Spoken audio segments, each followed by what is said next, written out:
तो ये कहानी कुछ स्पिरिट वॉरियर के ऊपर होने वाली है जिनके पास होली वेपन को समन करने की पावर होती है। तो ज़्यादा टाइम न वेस्ट करते हुए इस सीरीज़ को शुरू करते हैं। तो कहानी की शुरुआत में हम टीसैन नाम के एक नॉर्मल कॉलेज स्टूडेंट को देखते हैं जिसे बचपन से ही सीनोलॉजी में काफ़ी ज़्यादा इंटरेस्ट था। और अगर आप नहीं जानते हैं कि सीनोलॉजी क्या होता है तो मैं आपको बता दूं कि सीनोलॉजी का मतलब अल्ट्रासाउंड टूल्स का यूज़ करके पेशेंट को ट्रीट करना होता है। तो अब हम दोबारा से स्टोरी पर आते हैं जहां पर हमें पता चलता है कि टीसैन को सीनोलॉजी में इंटरेस्ट उसके डैड चोंगजी की वजह से क्रिएट हुआ था, क्योंकि उसके डैड एक काफ़ी फेमस सीनोलॉजिस्ट थे। लेकिन टीसैन और उसके डैड के सीनोलॉजी को लेकर एक दूसरे से काफ़ी अलग विचार थे, जिस वजह से उन दोनों में ज़्यादा नहीं बनती थी। और डिनर करने के बाद टीसैन एक बुक स्टोर के बारे में सर्च करने लगता है जहाँ से वो सीनोलॉजी के ऊपर लिखी किताबें खरीद सकता था, जिस पर टीसैन को एक शॉप मिलती है और वो तुरंत उस शॉप पर बुक लेने चला जाता है। लेकिन जब वो वहाँ पहुँचता है तो उसे उस बुक स्टोर में कोई नहीं दिखाई देता है, इसलिए वो अपनी बुक ढूंढने लगता है। लेकिन तभी टीसैन को एक अजीब सी आवाज़ सुनाई देती है जिस पर उसे लगता है कि वो जगह हॉन्टेड है और वो वहाँ से अपनी जान बचाकर भाग जाता है। और भागते वक्त टीसैन की टक्कर एक लेडी से हो जाती है जिसके पीछे 3 आदमी पड़े हुए थे और वो लोग उस लेडी को पकड़ने में कामयाब हो जाते हैं और उसे बुरी तरह से पीटने लगते हैं। इसी बीच टीसैन उन लोगों में से एक आदमी को पहचान लेता है जिसका नाम ले था और वो उनके कॉलेज का एक काफ़ी बड़ा गुंडा होता है। इसलिए टीसैन वहाँ से चुपचाप निकलने की सोचता है। लेकिन तभी टीसैन देखता है कि उसने जो बुक खरीदी थी वो उन लोगों के पास गिर गई थी। इसी बिचले उस लेडी के सारे पैसे लूट लेता है। तभी उसे टीसैन की बुक मिलती है और ले देखता है कि टीसैन भी वहीं पर मौजूद था, इसलिए ले टीसैन की बुक लेकर वहाँ से जाने लगता है, जिस पर टीसैन ले को रोकता है क्योंकि उसे उसकी किताब वापस चाहिए थी। जिस पर ले टीसैन के फादर और सीनोलॉजी के बारे में बुरा भला बोलने लगता है, जिस पर टीसैन को गुस्सा आ जाता है और वो ले को एक जोरदार लात मारता है और उसे अपनी बुक छीनकर वहाँ से भागने लगता है।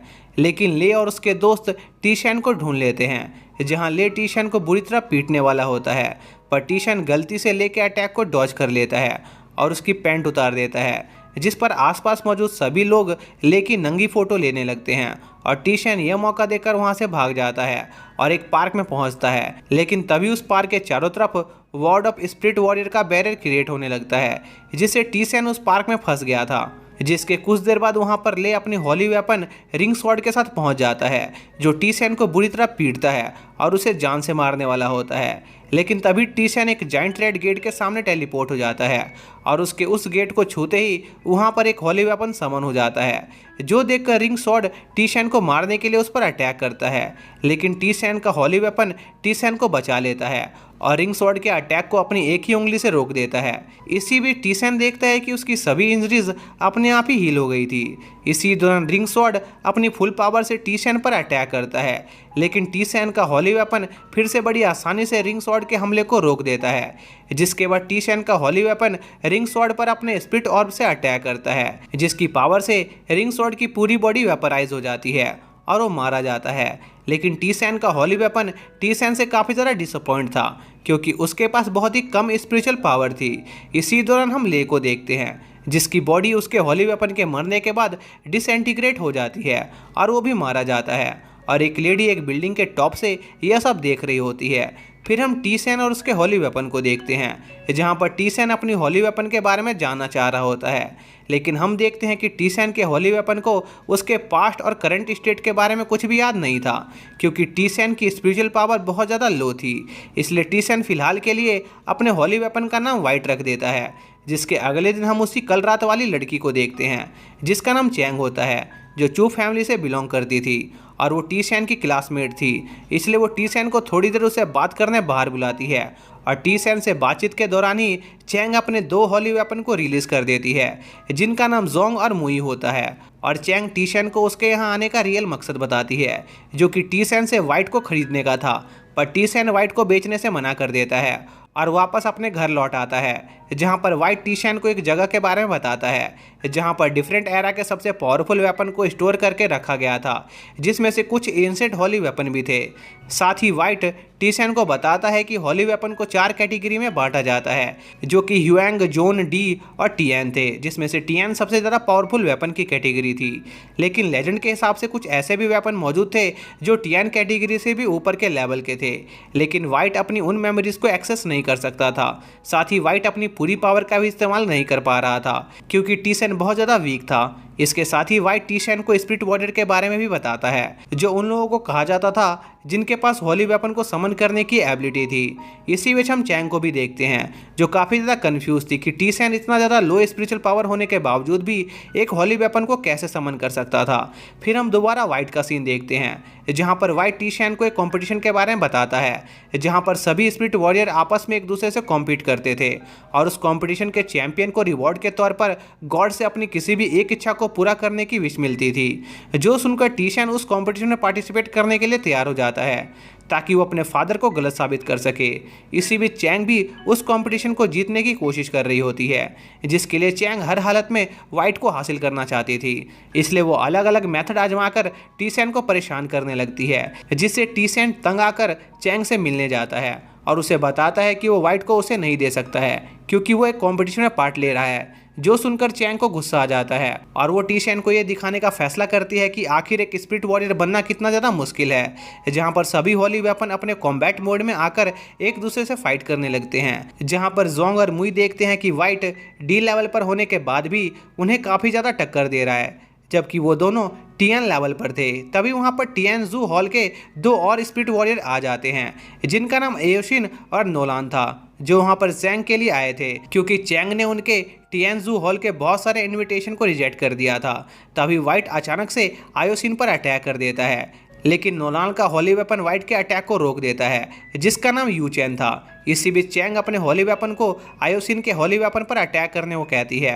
वहीं दूसरी तरफ वाइट और यूचैन भी एक दूसरे से फाइट करना स्टार्ट कर देते हैं, जहां पर यूचैन को यकीन नहीं हो रहा था कि वाइट एक डी लेवल होली वेपन है, क्योंकि उसकी फाइटिंग एबिलिटी उसके लेवल से काफ़ी ज़्यादा हाई थी। इसी दौरान चैंग आयोसिन के होली वेपन को हरा देती है, जिस पर मुई आयोसिन के होली वेपन की स्पेशल एनर्जी वाइट को ट्रांसफर कर देती है, जो देखकर नोलान और आयोसिन वहां से भागने का प्लान बनाने लगते हैं, जिस पर टीसेन उनका मजाक उड़ाने लगता है क्योंकि वो ये लड़ाई हार गए थे, जिस पर आयोसिन को गुस्सा आ जाता है, लेकिन उसके पास वहां से भागने के अलावा और कोई चारा नहीं होता है। जिसके बाद हम नोलान और आयोसिन को देखते हैं, जिनको उनका लीडर डांट रहा होता है, जो कि खुद भी एक होली वेपन था, और वो उन्हें किसी भी हालत में चैंग को उनकी टीम ज्वाइन करवाने को कहता है, क्योंकि वो एजी द्वारा क्रिएट सभी होली वेपन को अपनी टीम में शामिल करना चाहता था, जिसके लिए उन्हें जोंग और मुई की जरूरत थी। जहां पर आयोसिन अपने लीडर को टीसेन और उसके मिस्टीरियस होली वेपन के बारे में भी बताती है। इसी दौरान हम टीसेन और चैंग को देखते हैं, जो अपने होली वेपन के साथ खाना खा रहे होते हैं, जहां पर चैंग टीसेन को बताती है कि एक स्पिरिट वॉरियर होली वेपन को 2 मेथड से समन कर सकता है। एक जब कोई स्पिरिट वॉरियर मरने वाला होता है, जैसे कि टीसेन के साथ हुआ था, वहीं दूसरा मेथड एक फॉर्मल सेरेमनी होती है, जिसके जरिए ज़्यादातर स्पिरिट वॉरियर अपने होली वेपन को समन करते हैं। और क्योंकि जोंग और मुई एक मैरिड कपल थे, इसलिए चैंग उन दोनों को एक साथ समन कर पाई थी। इसलिए चैंग टीसेन के साथ एक अलायंस बनाना चाहती थी, क्योंकि टीसेन ने उसके दुश्मनों से लड़ने में उसकी मदद की थी। इसलिए उसे पूरा यकीन था कि आयोसिन टीसेन से बदला लेने जरूर आएगी।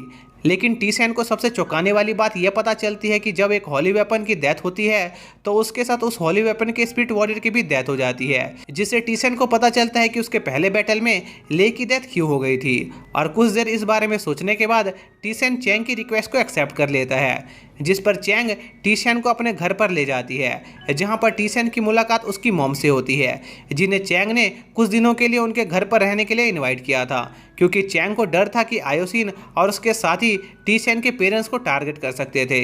इसलिए चैंग ने उनकी प्रोटेक्शन के लिए उन्हें अपने घर पर इनवाइट किया था। जिसके बाद चैंग टीसेन को एक और होली वेपन समन करने का सजेशन देती है, ताकि टीसेन एक टीएन लेवल होली वेपन को समन कर सके। लेकिन टीसेन के पास उस सेरेमनी के लिए बिल्कुल भी पैसे नहीं थे, क्योंकि वो सेरेमनी काफ़ी ज़्यादा एक्सपेंसिव थी, जिस पर चैंग टीसेन के पैसे जुटाने में मदद करती है और वो सेरेमनी को स्टार्ट कर देते हैं, जिससे टीसेन वाही नाम के एक होली वेपन को समन कर पाता है। जिसके बाद रात में मैंसन में घूमते समय टीसेन की मुलाकात चैंग फैमिली के दूसरे होली वेपन से भी होती है, जिन्हें देखकर वाही को काफ़ी ज़्यादा गुस्सा आता है, क्योंकि उसकी उन हॉली वेपन से नहीं बनती थी। जिसके बाद टीशन की मॉम भी वापस अपने घर जाने का फैसला करती है क्योंकि उन्हें अपनी शॉप का ध्यान रखना था। जिसके अगले दिन चैंग टीशन की ट्रेनिंग स्टार्ट करा देती है। वहीं दूसरी तरफ वाइट हॉस्पिटल में एडमिट हो जाता है जहां पर चैंग फैमिली की एक हॉली वेपन वाइट को एग्जामिन कर रही होती है जिसके पास हॉली वेपन को ठीक करने की पावर थी।